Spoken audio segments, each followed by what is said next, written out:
habis ada rapat gitu dan saya izin sebentar. Oke. BTW thank you banget udah menyempatkan waktunya di sela-sela kesibukan Kak Akmal. Mungkin di sini adik-adik kita yang telah hadir dari siswa-siswi SMK Alfa Tanjung Jaya, kemudian juga ada calon peserta didik nih Kak Akmal. Ada calon peserta didik SMK Alfa Tanjung Jaya. Nah, ini saya mungkin akan jelaskan sedikit tentang Kak Akmal ya. Kak Akmal ini adalah best friend saya. Salah satu alumni SMK Iya Alfa betul ya. salah satu alumni SMK Alfa Tanjung Jaya, lulusan terbaik pokoknya, lulus tahun 2020 ya, Mal.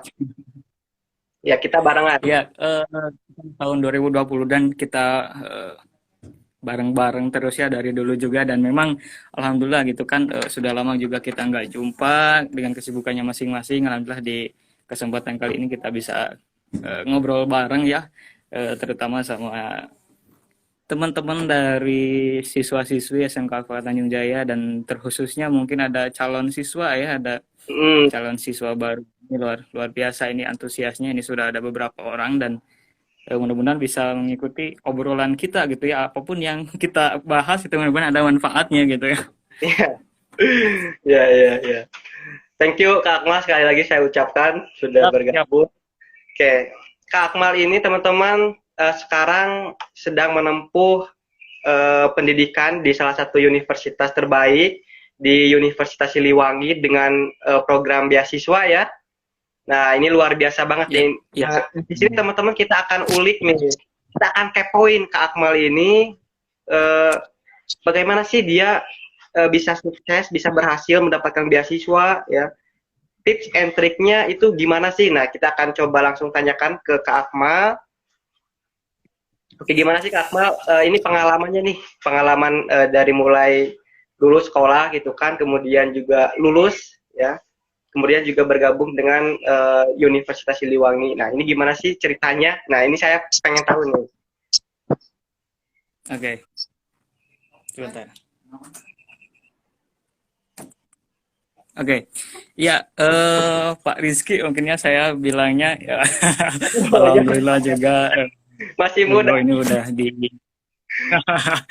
udah jadi ini alhamdulillah jadi pengajar juga gitu ya di SMK Alkala, sukses selalu, Ya, kedepannya berkah selalu. amin, Ya, amin. mengenai hal itu tadi yang disampaikan mungkin ya alhamdulillah saya sangat bersyukur sekali mungkin seperti yang sudah disampaikan bahwa saya ini memang eh, masuk ke Universitas Siliwangi begitu ya dan memang alhamdulillah bisa mendapatkan beasiswa beasiswa full mungkin sampai lulus sampai semester akhir dan untuk tipsnya mungkin ya untuk tipsnya bagaimana bisa mendapatkan beasiswa seperti itu. Kunci yang pertama itu tentu kita informasi ya. Tentu kita harus bisa mengeksplor informasi yang banyak di berbagai sumber, apalagi saat ini program beasiswa itu betul-betul eh, masif begitu ya, banyak sekali pihak-pihak Ya, yang agree, memberikan agree. ya memberikan beasiswa dari pemerintah, dari swasta. Nah, itu harus dimanfaatkan betul-betul nih bagi adik-adik dari siswa SMK Al-Falah Tanjung Jaya ya mungkin nantinya akan melanjutkan studi. Nah, itu harus kita cari informasi dulu dari sebelum-sebelumnya dari jauh-jauh hari ada beasiswa apa saja begitu untuk strata satu, untuk beasiswa S1, kalau misalkan dari pemerintahnya ada apa aja, dari swastanya juga ada apa aja nih itu perlu dicari. Mungkin seperti itu sebagai prolognya mungkinnya Kak Rizky ya. Ya, oke, oke, terima kasih. Nah, ini kan Kak Akmal lulus, kayak saya tahu sendiri lah gimana perjuangan Kak Akmal gitu waktu dulu. Kita karena kita sekelas ya waktu itu, sekelas Betul, dan memang betul, betul. Perjuangan kita ya selalu bareng-bareng juga. ya betul, betul, betul. Nah, ini kan Kak Akmal mayoritas dari SMK ini kan kebanyakan dia melanjutkan bekerja ya. Nah, ini kenapa sih Kak Akmal Betul. ini melanjutkan kuliah gitu ya? Apa sih motivasinya? Dan seberapa penting sih kuliah itu? Kuliah itu seberapa penting Oke. sih? Nah, ini mungkin bisa dijelaskan nih kepada adik-adik kita. Oke, ini udah menarik gitu ya pembahasan. seberapa penting kuliah itu dengan background saya mungkin ya dari SMK yang memang notabene-nya SMK itu dipandang eh, dikhususkan untuk kerja begitu ya. Ya memang tidak linear. Kalau misalkan kita melihat ya tidak linear, tapi apakah tidak ada kemungkinan? Tentu ada. Banyak bukti-buktinya gitu ya bahwa teman-teman dari SMK yang memang menginginkan untuk kuliah dan betul-betul mencari informasi dan lain sebagainya banyak kok gitu ya yang bisa melanjutkan studi di universitas negeri. Tentunya kalau misalkan di universitas swasta mungkin teman-teman bisa lebih mudah untuk masuknya. Memang kalau misalkan di universitas negeri gitu ya ada seleksi dan lain sebagainya. Tentu apa sih motivasi saya untuk untuk kuliah? Padahal memang apa yang dipelajari saya di SMK Al-Falah luar biasa banyak, sudah luar biasa. Guru-guru kita sudah menyampaikan banyak sekali ilmu kepada kita terkait banyak sekali pengetahuan networking, server gitu ya dulu itu dan lain sebagainya gitu ya itu luar biasa sekali. Sudah mumpuni begitu sebenarnya untuk kita udah mulai ke dunia kerja hanya saja ini sebagai motivasi saja mungkin ya saya itu bukan berarti teman-teman itu harus kuliah semuanya enggak gitu ya ini sebagai motivasi saja untuk teman-teman yang memang ingin melanjutkan kuliah kenapa harus kuliah gitu karena yang di benefit dari kita masuk kuliah itu bukanlah hard skill nah ini ya Nah, bukanlah hard skillnya tuh kalau masalah hard skill kemampuan untuk kemampuan terhadap bidang tertentu itu mudah kita dapatkan gitu ya kalau misalkan programming itu ini kan TK aja gitu kan network administration gitu kan bisa bisa cari dimanapun di internet di YouTube nah itu terkadang otodidak lebih masuk sebenarnya daripada kita diajarkan oleh dosen gitu ya tetapi kenapa tetap memilih untuk kuliah yang dilatih di dalam kuliah itu adalah critical thinking kita gitu ya bagaimana pemikiran-pemikiran kritis kita kemudian bagaimana kita pola kita dalam memandang terhadap sesuatu bagaimana kita bisa memposisikan itulah soft skill yang kita cari di universitas karena memang coba Kang Rizky mungkin tanyakan ke programmer manapun yang sedang menempuh strata satu dari mana dia dapat ilmu tentu kebanyakan dari internet bilangnya tentu kebanyakan dari internet kenapa ya karena memang bukan itu yang dicari ya bukan itu yang dicari bukan hanya itu ya walaupun memang secara intens kita di kampus diajarkan fokus untuk ke apa bidangnya masing-masing itu Kang Rizky sepertinya ya benar. Ini menarik banget ya. Saya sangat setuju banget ya. Mau itu kuliah ya, mau itu sekolah.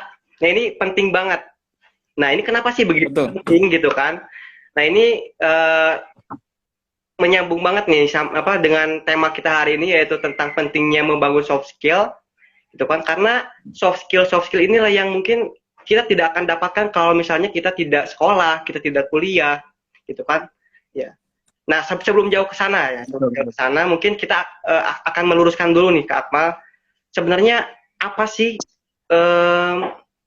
definisi dari belajar itu sendiri gitu kan mengapa ini begitu penting sekolah itu begitu penting sedangkan dalam proses pembelajarannya itu kita dapat bisa dapatkan dari mana saja gitu loh ya dari internet ya bahkan sekarang zamannya digital nah kemudian juga secara otodidak saya setuju tadi secara mandiri maybe ya di rumah dengan orang tua dan lain sebagainya dengan adanya teknologi ini ya kita ini memungkinkan untuk bisa mengakses pendidikan itu gitu ya mengakses pendidikan itu melalui edtech ya ada ruang guru misalnya dan lain sebagainya ini tentu mudah sekali untuk didapatkan tetapi yang paling penting di sini menurut saya adalah benar kata Kak Akmal tadi adalah membangun pola pikir yang benar ya kan jadi soft skill-nya ini thinking skills-nya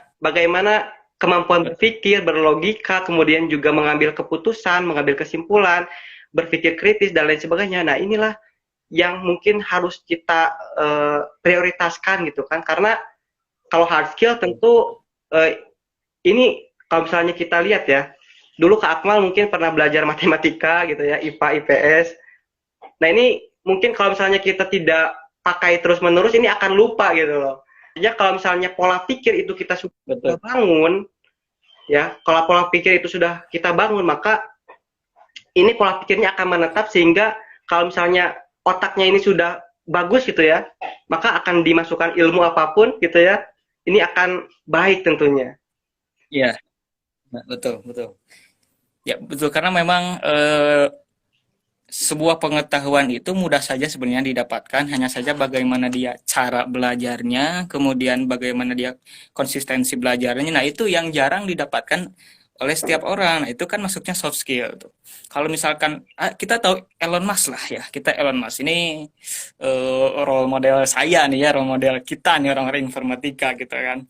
Dia itu setiap mempelajari sesuatu dia pasti menghasilkan sesuatu kan. Dia mempelajari misalkan apa fintech lah ya. Dia pendiri PayPal, PayPal ya. Kemudian dia mempelajari astronom, dia mendirikan SpaceX ya. Kemudian dia juga mempelajari otomotif, dia mendirikan Tesla. Ini betul-betul pembelajar yang luar biasa gitu kan. Ini betul-betul learning by doing lah istilahnya gitu ya. Kita itu belajar tidak dengan apa istilahnya hanya teori-teori gitu, tidak melakukan sesuatu apapun. Nah, itu dituntut di universitas itu untuk dihilangkan. Kita belajar harus sambil membuat sesuatu gitu ya. Kita belajar harus sambil berkarya lah. Nah, ini learning by doing seperti itu terus menerus ya sehingga betul-betul kita memahami terhadap suatu bidang ilmu tertentu begitu ya tentunya. Agree banget sih ya. Dengan tadi pentingnya sekolah gitu kan, dengan kita berkumpul dengan teman sekelas kita ya, kemudian kita di sana bisa berdiskusi, mengerjakan proyek bareng gitu kan. Nah ini tentu akan melatih Ya, leadership ya, kemudian bagaimana kita berkarya, mengerjakan sebuah proyek, membangun ya hal-hal soft skill inilah yang seharusnya kita ajarkan ya di sekolah ya. Nah, tentunya ini juga kita sebenarnya menuju ke arah sana gitu ya. Dengan kurikulum yang sekarang yang terbaru gitu kan, ya kurikulum merdeka. Nah, ini kita mengarahnya ke sana lebih ke soft skill, soft skill. Ya, soft skill ini yang perlu kita latih. Nah ini pertanyaan selanjutnya Kak Akmal, ada oke, soft skill, ada hard skill. Ya, kalau hard oke. skill ya kalau misalnya di otomotif ya bagaimana caranya memperbaiki sepeda motor gitu ya dan lain sebagainya. Kalau soft skill ini lebih ke arah apa ya, tidak tidak terlihat lah kasat mata. Nah,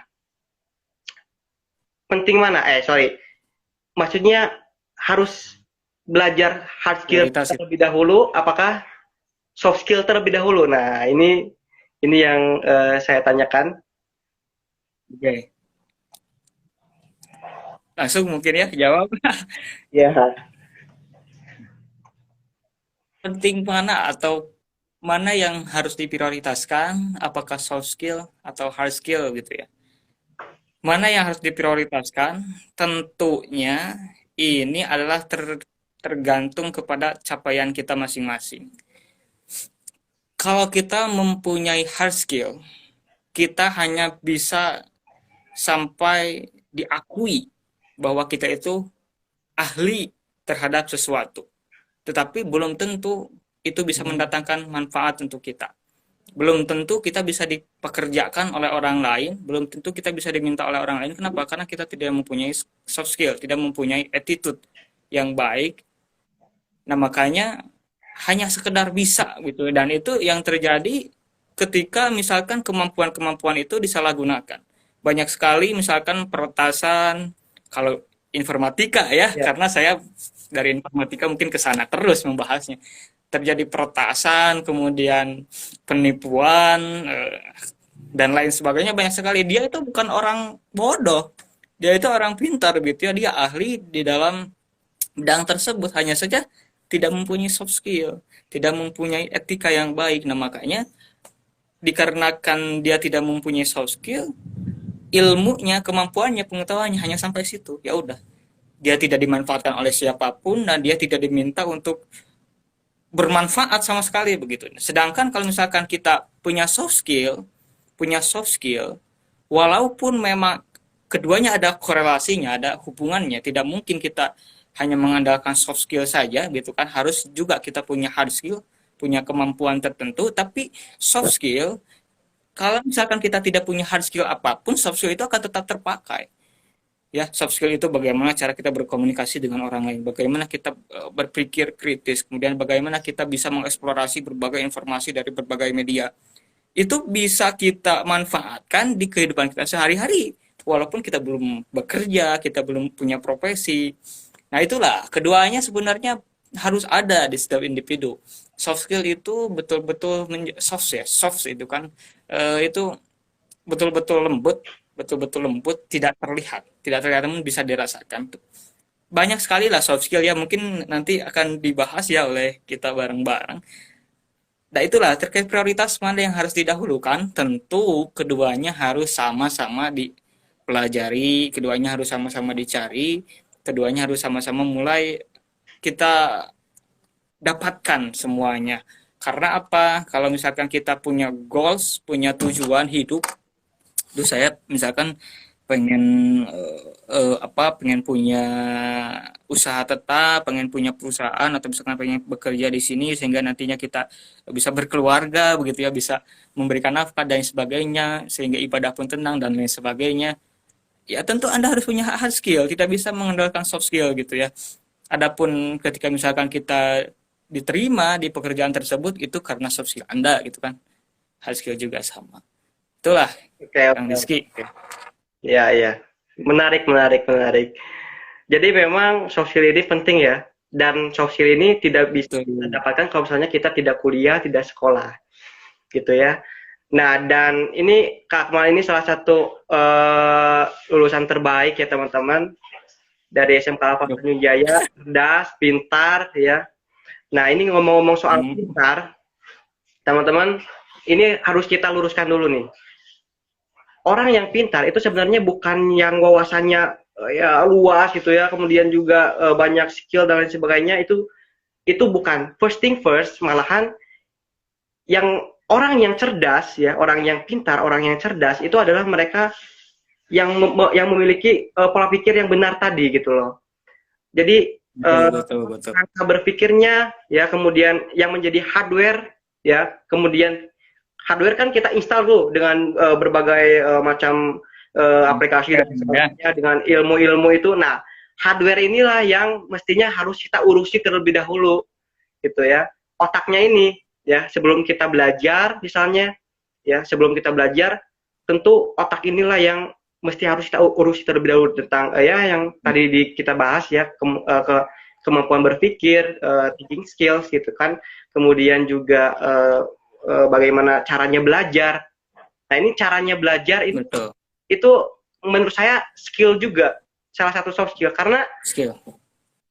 ya belajar itu merupakan, kalau menurut saya ya, itu adalah skill teman-teman ya. Ini saya bukannya pamer dan lain sebagainya, tapi kebanyakan ilmu yang saya dapatkan itu secara otodidak sih teman-teman ya. Jadi kalau misalnya di sekolah itu diajarkan 50% ya, kemudian kalau secara apa namanya keseluruhan ya, saya bisa animasi dan lain sebagainya, itu saya belajar otodidak. Nah, penting sekali ya cara kita belajar ya, kemudian juga metodenya seperti apa. Nah, ini penting banget. Nah, ini saya mau nanya nih ke Kak Akmal, waktu di SMK gitu kan ya, ini metode belajarnya seperti apa sih, metode belajarnya sehingga bisa grow dan mencapai goals yang dituju gitu loh. Jadi metode belajar ini penting Oke, banget kita lihat ya. Ini bagaimana sih metode belajar yang baik gitu kan? oke, oke. Siap, siap. Sebelum itu mungkin ya, di sini nampaknya kalau kita lihat nih ada Coach Ridan ya. Apa kabar nih Coach? Mudah-mudahan sehat selalu. Beliau ini guru kita di SMK Iya, dulu ya. Mudah-mudahan sehat selalu. dilancarkan segala urusannya. Dan beliau lah yang menjadi salah satu motivasi saya bagaimana cara kita untuk belajar. Kalau kita ingat dulu beliau sangat komunikatif sekali gitu ya. Sangat komunikatif sekali dalam menyampaikan materi, kemudian bagaimana beliau juga sharing kepada kita semua. Saya yang paling ingat ketika saya itu masuk ada namanya apa ya, bukan UKM kalau di sekolah dulu apa ya, apa eskul ya, eskul ya kalau dulu eskul, ada Hmm. eskul English Math dulu itu kan, beliau yang menjadi mentornya. Beliau pernah menyampaikan kalau cara belajar yang efektif adalah dengan cara kita berlatih terus menerus sehingga kita bisa memahami. Ya, ini bagaimana kita belajar bahasa Indonesia itu bisa diterapkan. Yang paling utama itu bukan belajar teori, tapi jam terbangnya. Ini kata Mbah Suro ya, dulu kita pernah PKL juga di sana gitu kan. Jam terbangnya gitu kan, itu yang paling penting. Jam terbang itu apa? Kalau misalkan saya belajar coding nih di informatika, belajar coding, saya itu udah banyak sekali yang masuk misalkan. Mulai dari misalkan di IoT, kemudian AI gitu kan, atau misalkan di Android developer, atau misalkan di back end, banyak sekali materi yang masuk. Tapi ketika misalkan sehari atau 2 hari saja saya tidak membuka laptop gitu ya, saya tidak membuka laptop sehari 2 hari, lupa itu, lupa. Kenapa ya? Ya karena ilmu itu harus dijaga gitu kan, harus dijaga. Apalagi yang susah-susah seperti ini, coding gitu kan, dan lain sebagainya. Artinya apa? Yang paling efektif adalah dengan jam terbang kita. Ya, cara belajar yang paling baik adalah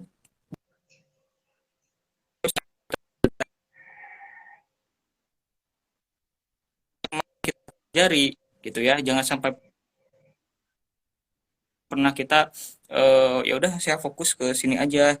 Itu yang pertama. Kemudian yang kedua, kita jangan pernah bosan. Jujur, sebagai apa ya, mahasiswa informatika gitu ya, saya itu ya apa, bukan saya doang, bahkan kan banyak sekali. Permasalahan yang sama adalah ketika mahasiswa informatika itu cepat bosan dengan bahasa pemrograman tertentu. Baru aja dia belajar JavaScript misalkan, udah pengen PHP aja gitu, udah pengen, baru dia belajar Python udah pengen Golang gitu kan misalkan. Nah, itu banyak sekali kan bahasa pemrograman. Artinya apa? Keistiqomahan lah ya. Konsistensi kalau menurut bahasa ininya. Konsistensi kita ini harus betul-betul dijaga. Artinya tadi lah, yang pertama kita jam terbangnya ditingkatkan. Kalau pengen belajar ya Anda menghafal gitu kan, menghafal di eh, menghafalkan teori, dan jangan lupa jam terbangnya ditingkatkan, prakteknya ditingkatkan gitu ya. Misalkan kita jurusan dari TKJ ini ya, TKJ ya minimal ada komputer lah. Kita ketika ada komputer, buka buka mikrotiknya, buka Cisco pakai tracernya gitu ya. itu itulah jam terbang. Kemudian yang kedua tentu konsistensi. Anda kalau misalkan sedang belajar mikrotik, jangan suka mau ke Cisco misalkannya. Kalau misalkan kita sedang belajar web developer, jangan ke Android developer dulu. Itulah ya, seperti itulah. Kak Ya. Rizky, ada tanggapan nggak nih? Nah, ini setuju banget ya Kak Akmal. Tapi bagaimana kalau misalnya kita mau belajar sesuatu nih ya, ya misalnya mikrotik atau Cisco, ini mungkin asing di telinga teman-teman, tapi yang pasti apa namanya, dalam belajar itu sendiri pasti ada urutannya gitu ya. Tidak langsung kita belajar Cisco ya, tidak Betul, langsung kita belajar mikrotik ya. Tetapi fundamental ini yang begitu penting ya. betul, Fundamental ini yang harus dibangun terlebih dahulu. Konsepnya, kalau misalnya kata Basoro nih dulu, jangan langsung ke teknik. Ini konsepnya dulu nih. Ya, gitu kan. Nah, jadi memang fundamental ini begitu penting ya Kak Akmal. Gimana nih menurut Kak Akmal? betul, betul, betul. Ya, kita sebuah sebuah ilmu itu seperti pohon katakan. Otak kita lah ya, kecil ya, kita masih kecil, apa kemampuan kita tuh seperti pohon. yang paling harus kita rawat adalah akarnya, kemudian batangnya, kemudian cabangnya nanti, maka daun-daun pun ada tempat untuk tumbuh gitu ya. Nah, itulah fundamentalnya dulu kita perbaiki sehingga ilmu apapun itu nanti bisa nempel di individu kita gitu ya. Karena apa? Ada tempat.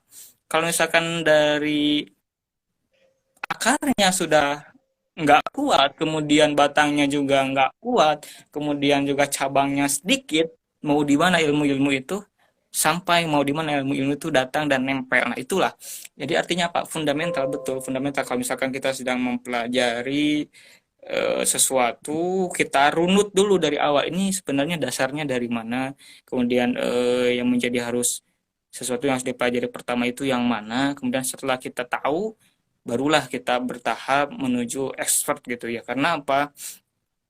Kalau misalkan kita tiba-tiba mempelajari sesuatu yang tinggi dan kita fundamentalnya nggak tahu, nantinya akan runtuh ketika kita sudah tidak mendapatkan solusi, ketika kita sudah mendapatkan apa jawaban dari pertanyaan-pertanyaan kita karena terlalu tinggi.